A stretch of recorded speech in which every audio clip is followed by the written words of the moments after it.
और चलिए बढ़ते आगे। एनडीटीवी के लिए काम करने वाले स्वतंत्र पत्रकार मुकेश चंद्राकर की हत्या के बाद से ही पुलिस जांच में जुटी हुई है। बीजापुर में मुकेश की हत्या कर दी गई। उनका शव एक ठेकेदार की जमीन पर खुदाई में बरामद हुआ है। मुकेश के शव को एक सेप्टिक टैंक में डालकर उस पर लेंटर डाल दिया गया था। पुलिस संदिग्ध लोगों से पूछताछ कर रही है। मुकेश चंद्राकर 1 जनवरी से लापता थे और उनकी तलाश की जा रही थी। बीजापुर के पत्रकार मुकेश चंद्राकर की हत्या के विरोध में रायपुर प्रेस क्लब और छत्तीसगढ़ के पत्रकारों ने कैंडल मार्च निकालकर हत्यारों को फांसी देने की मांग की है। रायपुर प्रेस क्लब ने कहा कि पत्रकारों की सुरक्षा सुनिश्चित करना सरकार की जिम्मेदारी है। उन्होंने सरकार से दोषियों को जल्द से जल्द गिरफ्तार करके कड़ी सजा देने की मांग की है।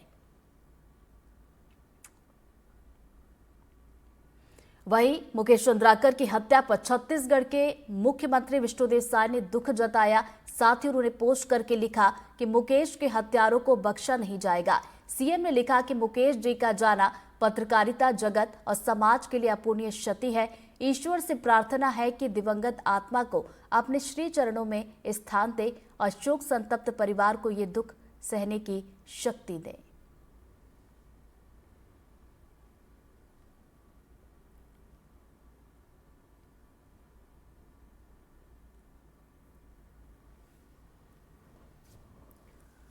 और चलिए हमारे सहयोगी नीलेश हमारे साथ जुड़ गए, सीधा उनका रुख करेंगे। नीलेश, देखिए इंतजार तो हम यही कर रहे थे कि अच्छी खबर आए, लेकिन दुखद खबर आई और मुकेश हम सबके बीच नहीं रहे।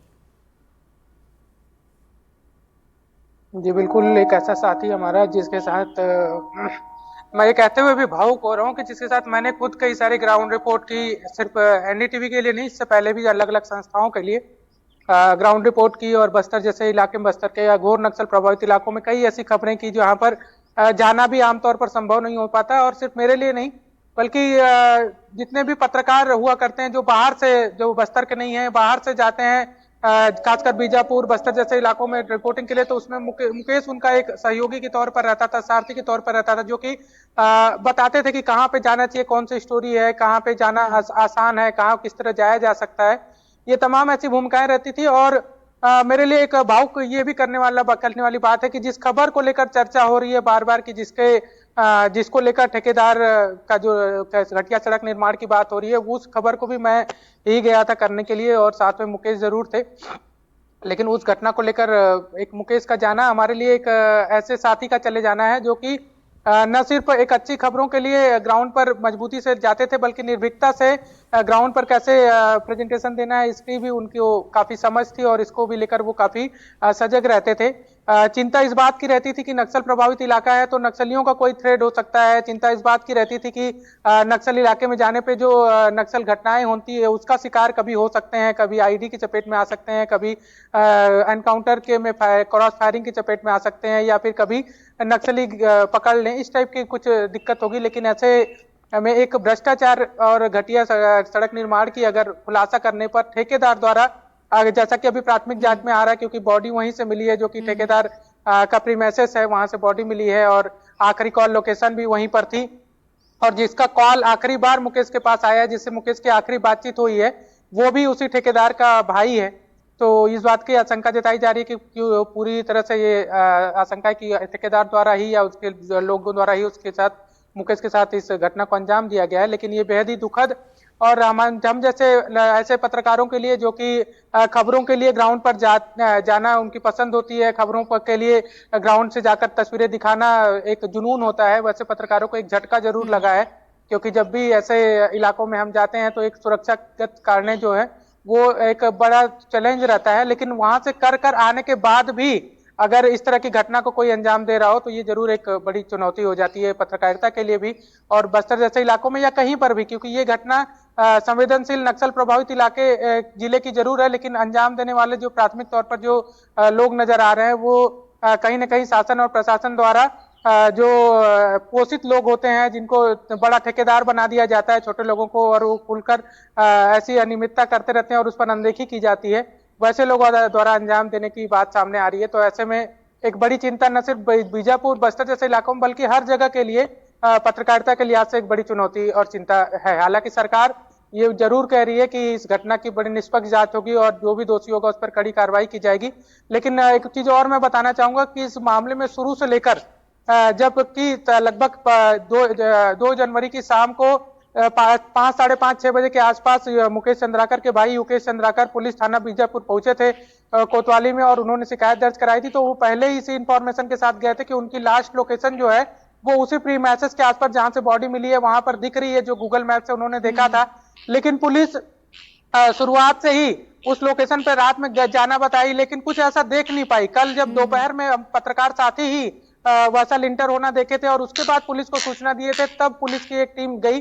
तो इस बात की गंभीरता भी बताती है कि क्या पुलिस उस ठेकेदार के आसपास जांच करना चाह रही थी शुरू से, या फिर उसे बचाने की कोशिश कर रही थी। स्थानीय पुलिस इस बात की भी जांच की मांग प्रेस क्लब और अन्य जो प्रेस के साथी हैं वो पुलिस से कर रहे हैं कि इस भूमिका पर भी जांच की जाए कि वहां के जो अधिकारी हैं, बीजापुर के पुलिस के अधिकारी, वो शुरू से क्यों इस दिशा में काम ही नहीं करना चाह रहे थे या इस दिशा में जाना ही नहीं चाह रहे थे कि मुकेश की उपस्थिति या मुकेश की बॉडी, अगर कुछ घटना हो गई है, दुर्घटना हो गई तो वहीं आसपास हो सकती है। क्योंकि वो तमाम अलग अलग एंगल पे जांच कर रहे थे। स्वाभाविक है कि अलग अलग एंगलों पे जांच होनी चाहिए, लेकिन जब लास्ट लोकेशन बार बार एक जगह का बता रहा है तो वहां पर गंभीरता से क्यों शुरू में ही जांच नहीं की गई, ये भी एक बड़ा सवाल है। इस पर भी मांग की जा रही है कि इस बात का एंगल भी देखा जाए कि क्या बड़े अधिकारियों की साठगांठ उस ठेकेदार से पहले से थी, क्या इस बात का कॉन्फिडेंस था कि अगर वो कुछ कर देता है तो भी उसे कुछ नहीं होगा। ये सारी चीजों पर भी जांच होनी चाहिए और इसकी मांग भी की जा रही है। और बिल्कुल जांच इसमें होनी चाहिए। सीएम साय ने भी यही कहा है कि इस पूरे मामले में जो भी दोषी होंगे उन्हें बख्शा नहीं जाएगा। मुकेश की अगर मैं बात करूं, बस्तर की पत्रकारिता के क्षेत्र में हम सभी ने देखा है नीलेश की लंबे समय से काम कर रहे थे। नक्सल क्षेत्र में उनकी पकड़ अच्छी थी, जन सरोकार के मुद्दे उठाते थे। आप देखिए सड़क निर्माण में भ्रष्टाचार की खबर दिखाई, उसके बाद उनके साथ ये वाकया हो गया कि उनकी हत्या कर दी गई। अब बड़ी बात यह है कि जो तमाम पत्रकार है, जाहिर सी बात है कि उनमें भी ये चर्चा चल रही होगी, अगर हम भ्रष्टाचार की खबर दिखाएंगे तो क्या उन्हें मौत की सजा मिलनी चाहिए? बिल्कुल, देखिए मुकेश की ही अगर हम अपनी ही एनडीटीवी में आखिरी की 5 रिपोर्ट या 7 रिपोर्ट देखें तो उसमें ज्यादातर जो सभी रिपोर्ट हैं वो किसी न किसी जन सरोकार से जुड़ी समस्याओं को से जुड़ी चीजें हैं। अभी जो हालिया 2 रिपोर्ट जिसमें मैं खुद ग्राउंड पर था, एक शिक्षा दूतों को तनख्वाह न मिलने की खबर थी उस नक्सल प्रभावित इलाकों में जो काम कर रहे हैं, उस पर भी गंभीरता से एक्शन हुआ और शिक्षा दूतों को पेमेंट की व्यवस्था सरकार करने के निर्देश दिए। इस घटिया सड़क निर्माण के जो मुद्दे उठाए थे हमने, उस पर सरकार ने जांच बिठाई। इसके अलावा बीजापुर में ही पोटा केबिन में बच्चों को सुविधाएं न मिलना, ये खबर उनकी हाल में ही दिसंबर महीने में हमने प्रकाशित की थी। इसके अलावा एक खबर थी जिसमें अस्पताल है गंगालूर थाना क्षेत्र में, उस अस्पताल में मूलभूत सुविधाएं नहीं थी, जैसे पानी और अन्य सुविधाओं के लिए भी मरीजों को भटकना पड़ रहा था। तो उस ऐसी खबरों को मुकेश दिखाना और उसमें वहां पर ग्राउंड रिपोर्ट पर जाना, ये मुकेश की अपनी पहचान हुआ करती थी। मुझे याद है कि 2023 की 1 जनवरी को एक घटना हुई थी मुदवेंडी में, जहां पर एक क्रॉस फायरिंग में एक 6 माह की बच्ची मंगली की जान चली गई थी, जो अपनी माँ की गोद में बैठकर दूध पी रही थी। वो नक्सलियों का मुठभेड़ हुआ और एक क्रॉस फायर में एक गोली उसकी छाती में लग गई थी। उस खबर को मुकेश ने कितनी मार्मिक तरीके से प्रस्तुतिकरण की थी, हमारे ही चैनल में वो खबर चली थी। और इसके अलावा जब जब हम वहां जाते थे मुदवेंडी में, तो वो मुकेश को लेकर एक संवेदना उस जगह की को लेकर थी कि यहाँ पर जब भी आता हूँ तो मुझे उस मंगली की याद आती है, जो माँ की बच्ची अपने घर के आंगन में बैठकर माँ की गोदी में दूध पी रही थी और उसे गोली लग गई। इसके अलावा ऐसी कई घटनाएं हैं जिसका मुकेश ने बड़ी मार्मिकता से प्रस्तुतिकरण किया। ऐसी कई घटनाएं हैं जिसको बड़ी संवेदनशीलता से दिखाया और ग्राउंड हकीकत सामने आई कि जब दावा किया जा रहा है कि विकास इतनी तेजी से हो रहे हैं, बहुत सारी चीजें दूर हो रही हैं, ऐसे में बस्तर जैसे इलाकों में किस हाल में चीजें चल रही हैं, इसको सामने लाना मुकेश की अपनी पहचान थी। और यही एक पहचान, यही कारण भी था कि न सिर्फ कहीं से भी कोई जाए और अगर उसको बीजापुर जाना है तो उसकी पहली पसंद मुकेश होते थे कि मुकेश से संपर्क हो जाए और मुकेश से लाइन अप हो जाए चीजें। तो ये कारण था, मिलनसार व्यक्ति थे मुकेश। हर कोई जो भी उनको जानता है वो इस बात को भी जरूर जानता है कि वो कभी भी किसी काम के लिए या किसी मदद के लिए मना नहीं करते थे, वो हरदम तैयार रहते थे एक दूसरों के लिए। एक कहानी मैं मुकेश की और बताना चाहूंगा। मुकेश ने जितनी गंभीरता से रिपोर्टिंग की है, पारिवारिक जो प्यार होता है उसको उतना ही खोया भी है। मुकेश का एक कहानी ये है कि सलवा जुडूम के दौरान घर परिवार जो है वो कैंप से, गांव से निकलकर कैंप में आ जाता है। फिर दो भाई हैं इन लोग, पिताजी की मौत एक बीमारी से हो जाती है बड़ी छोटी उम्र में, जब कि 91 का मुकेश का डेट ऑफ बर्थ का ईयर है, और 95-97 के दौरान या 2000 के दौरान उनके पिताजी की मौत हो जाती है। बड़ी कम आयु रहती है मुकेश और उनके भाई की। लेकिन सलवा जुडूम का जब दौर चलता है, उस दौरान उनको अपनी इकलौती जो सिर्फ माँ है परिवार में और दो भाई हैं, तो दोनों भाइयों को वहां से अलग जाना पड़ता है और गंभीर दूसरी जगह वो रहते हैं। अलग अलग छोटी उम्र में अलग हो जाते हैं माँ से। फिर करीब 3 साल तक माँ से मुलाकात ही नहीं हो पाती है, क्योंकि सलवा जुडूम के दौरान ये भय रहता है कि अगर गांव में वापस जाएंगे तो नक्सली उनकी हत्या कर देंगे।